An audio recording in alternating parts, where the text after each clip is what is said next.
ஸ்தோத்திரம். ஆண்டவர் உண்மையுள்ள தேவன் என்று விசுவாசிக்கிறீர்களா?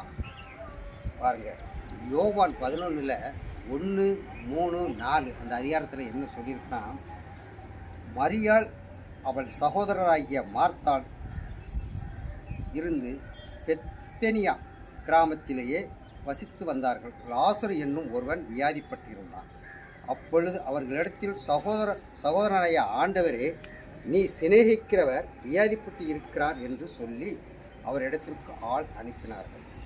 இயேசு அதை கேட்டபோது, இந்த வியாதி மரணத்துக்கு எதுவும் இல்லாமல் தேவனுடைய மகிமையை விளங்குவதற்கும் ஏதுவாய் இருக்கிறது.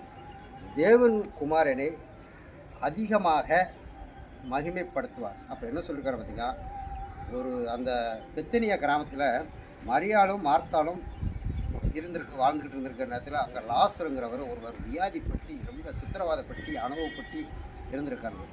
அந்த வியாதிப்பட்டு இருக்கிறப்ப அப்போ அவர் விரும்புகிற ஆண்டவருக்கு சொல்லி அனுப்பணும்னு சொல்லி ஏசப்பாவுக்கு இவங்க ஆள் அனுப்புகிறாங்க. ஆண்டவரே, நீ சிநேகிக்கிறவன் வியாதிப்பட்டு நிறுத்தப்பட்டு ரொம்ப கஷ்டப்படுறான் அப்படின்னு சொல்லி இங்கேருந்து ஆள் அனுப்பியிருக்காங்க. அதை கேட்ட பொழுது அவர் என்ன சொல்லியிருக்காருன்னா, ஏசப்பா, நான் இந்த வியாதி மரணத்துக்கு எதுவுமே கிடையாத, இது தேவனுடைய மகிமையையும் விளக்குவதற்கு ஏதுவாய் தேவனுடைய குமாரன் அதனால் மகிமைப்படுவார்கள் என்று பார்த்தீங்களா. அப்போ அந்த வியாதி அவனை சாகடிக்காது, அவன் நல்லா இருப்பான். ஆனால் இந்த இதுக்கு தேவனுடைய இதை வெளியரங்கப்படுத்தணும் அப்படிங்கிறதுக்காகத்தான் இந்த சாவு அப்படின்னு சொல்லி தான் ஆண்டவர் சொன்ன வார்த்தை. அப்பொழுது இயேசு அவர்களை நோக்கி, லாசர் மரித்து போனான் என்று வெளிப்படையாக சொல்லி, நான் அங்கு இராதனால் நீங்கள் விசுவாசம் உள்ளவராய் ஏற்கனவே உங்கள் நிமித்தம் சந்தோஷப்படுகிறேன். இப்பொழுது அவர்களிடத்திற்கு போவோம், வாருங்கள் என்றார். இயேசு வந்தபோது அவன் கல்லறையில் வைக்கப்பட்டு 4 நாள் ஆயிற்று. அப்போ இயேசு அவர்கள்ட்ட போவோம் அப்படின்னு சொல்கிறப்ப, அவர் போவோம்னு சொல்கிறப்ப, வாங்க அவர்கிட்ட போவோம்னு சொல்கிறப்ப, அப்போ ஆண்டவரே, லாசர் இறந்து போயிட்டான்னு சொல்லி எதுக்கு ஒரு ஆள் சொல்கிற பட்சத்துக்கு, அப்போ ஆண்டவர் சொல்கிறது போவோம்னு சொல்லி அவனை எங்கே இருக்கானோ கல்லறையில் வைக்கப்பட்டு 4 நாள் ஆயிடுச்சு. லாசர் இறந்து 4 நாள் ஆயிடுச்சு அப்படின்னு சொல்கிறாப்புல. ஆண்டவர் சொல்கிற வார்த்தைக்கு நம்ம கீழ்ப்படியணும், அவர் சொல்கிற வார்த்தைக்கு மகிமைப்படணும். ஆண்டவர் சொல்கிற வார்த்தை பாருங்கள், யோவானில் 11 20 to 27 என்ன சொல்கிறாங்கன்னா, இயேசு வருகிற என்று மார்த்தாள் கேள்விப்பட்டவுடன் அவருக்கு எதிரே போனாள்.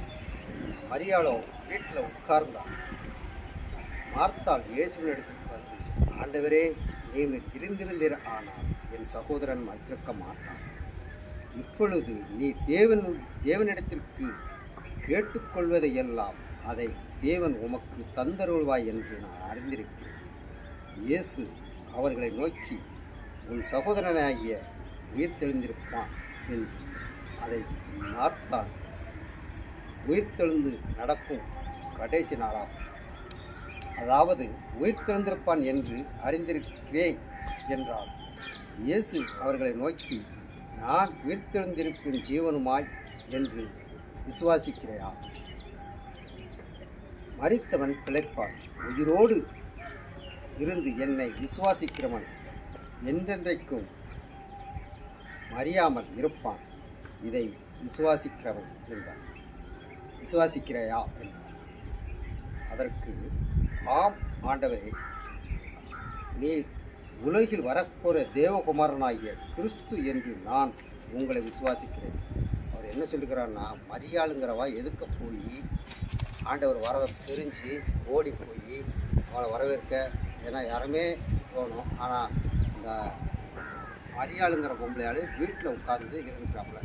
அப்போ ஆண்டவர் என்ன சொல்கிறார், ஆண்டவரே, மார்த்தாள் சொல்கிறா, ஆண்டவரே, நீர் இருந்திருந்தீர், ஆனால் என் சகோதரன் மறுக்கப்பட. ஆனால் ஆண்டவர் இருந்தால் அவன் சகோதரன் மறுத்திருக்க மாட்டான்.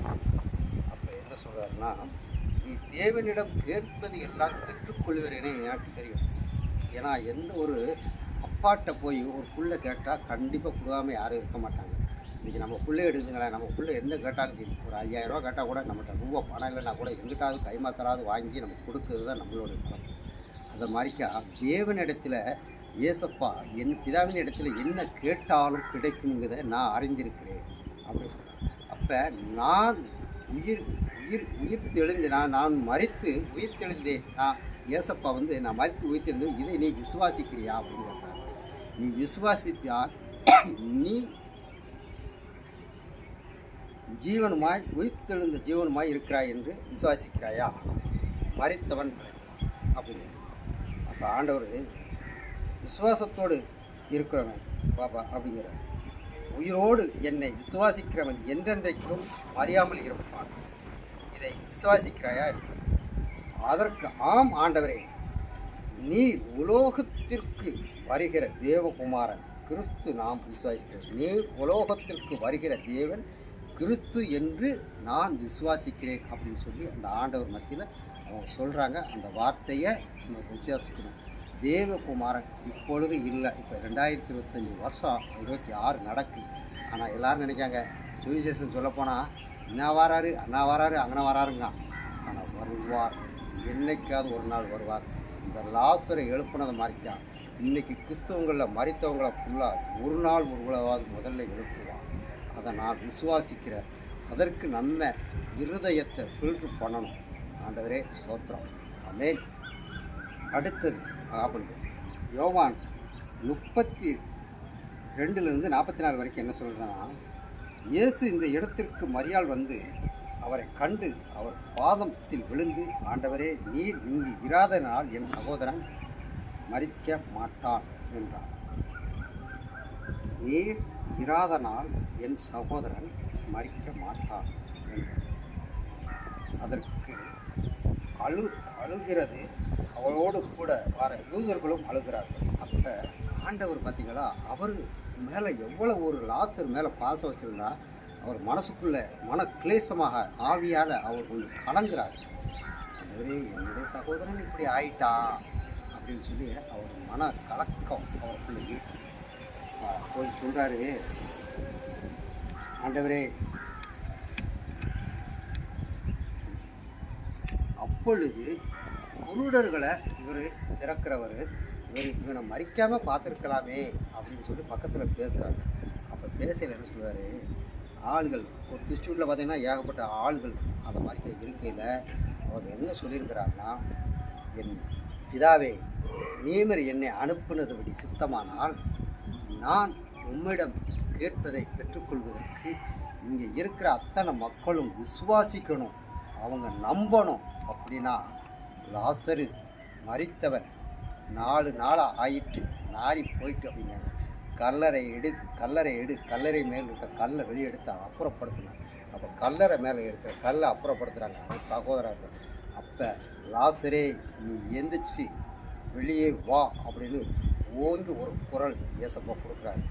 அவன் கைகளினால் கால்களினால் முகத்தினால் அந்த சீரத்துணியை வச்சு கட்டப்பட்டு கழுதையத்துக்கு கெட்டுகளுக்குமே அந்த துணியெல்லாம் கட்டப்பட்டு எரிச்சு வரான். அப்போ லாசர் எல்லாம் அவுத்து விடுங்க கட்டுகளை அப்படிங்கிறாங்க. அப்போ இந்த இடத்துல ஆண்டவர் லாசரு இவ்வளோ தூரம் எந்திக்கணும் அப்படின்னா இது யாருக்கு பெருமை அப்படின்னா ஆண்டவருக்கு பெருமை. ஆண்டவர் உண்மை உள்ள தேவன். அவர் உண்மையாக விசுவாசத்தோடு சொன்னார், எந்திச்சார். அவருக்கு பாருங்களேன் என்ன சொல்கிறாங்க, லாசரே நீ வெளியே வா, உரத்த சத்தமிட்டு கூப்பிட்டார். அப்பொழுது பார்த்தவன் வெளியே வந்து, மரித்தவன் வெளியே வந்து கல்லறையை கால்களையும் கைகளையும் பிரேத சீலையினால் கட்டி அவன் முகமூடிகளையும் சுருட்டி இருந்தது. இயேசு அவர்களை நோக்கி கட்டுகளை அவிழ்த்து விடுங்கள் என்றார். பார்த்தீங்களா விசுவாசம். பார்த்தீங்களா அவர் என்ன சொல்கிறார், நீ இப்பொழுது எனக்கு செவி கொடுப்பீர் என்று நான் அறிந்திருக்கிறேன், ஆனால் நீர் என்னை அனுப்பினது சூழ்நிலை. பார்த்தீங்களா நீமர் நான் கேட்பதை கொடுப்பேரு பிதாவே அப்படின்னு சொல்லி பிதாட்ட கேட்குறாரு ஏசப்பா. நீமர் கொடுப்பேருங்கிற நம்பிக்கையில் விசுவாசத்தில் நான் அந்த லாசரை நான் வெளியே வா அப்படின்னு சொல்வதற்கு அவர் கேட்காமையும் அவர்கிட்ட சொல்கிறாரு. அவர் வெளியே வாராரு. இந்த லாசருடைய வாழ்க்கை இன்றைக்கி 4 நாளாக நாரி போகும். இன்றைக்கி நான் வேறு ஒன்றும் கிடையாது. ரோட்டில் ஒரு நாயை அடித்தாலே 4 நாள் 10 2ஆம் நாத்தை வீச்சம் எடுத்தோம். அவ்வளோ ஒரு நாற்றம் இருக்கும். இது 4 நாளாக இருந்து ஆண்டவர் நாற்றத்திலிருந்து அவரை விடுதலை ஆக்கி ஒரு மனிதனை எழுப்பியிருக்காருன்னா உண்மை உள்ள தெய்வமா இல்லையா? பொதுமக்களே நீங்கள் எனக்கு தெரிவிங்க. இது உண்மை உள்ள தெய்வம்னு பைபிளில் போட்டிருக்கிறதும் உண்மை, இதுவரைக்கும் நடந்திருக்கிறதும் உண்மை, இப்போ நடந்துக்கிட்டு இருக்கிறதும் உண்மை, அவர் வரப்போகிறதும் உண்மை. ஆனால் எல்லாவனும் நக்கல் கிண்டல் பேசுகிறாங்க. அதுவும் என்னைக்கு இருந்தாலும் ஒரு நாள் அவன் மனம் மாறுமா? இயேசுவின் நாமத்தினால். ஆமே. இருக்கிற ஜனங்களே, நீங்கள் எல்லோரும் ஆண்டவர் இடத்துக்கு வாங்க. உங்கள் சொத்தை கேட்கல, உங்கள் சுகத்தை கேட்கல, உங்கள் பொருள்களை கேட்கல, உன் இருதயம் கேடும் திருக்கும் இல்லாமல் அவருக்கு ஒப்பு கொடுத்து இருந்து பாரு, மகிமையை நீ காண்பாய். என்னை மாதிரி தூரப்பட்டது ஒருவன் கிடையாது. நான் என்னுடைய சாட்சியை ஒரு நாள் நான் உங்களுக்கு போட்டு காமிக்கிறேன். அப்படி ஒரு மோசமான சூழ்நிலையில் இருந்தவனை இன்றைக்கி ஆண்டவர் எடுத்து இவன் மகிமையாக பயன்படுத்துகிறாருன்னா, என் பேர் மாடசாமி. நான் இன்றைக்கி ஞானஸ்தை எடுத்து இம்மாளுங்கிற பேரை வச்சுருக்கேன். நான் ஞானஸ்தை எடுத்தது பெரிய போதகர், பேசப்பட்ட போதகர் கிடையாது. அதே ஒரு நாள் ஒரு உள்ளதாவது நான் உங்களுக்கு நேர்மையாக சொல்லுவேன். நான் பெரிய ஆளாக வரணும், ஆண்டவருக்கு மத்தியில் ஆண்டவர் என்னை தூக்குவார் அப்படின்னு நான் விசுவாசிக்கிறேன்.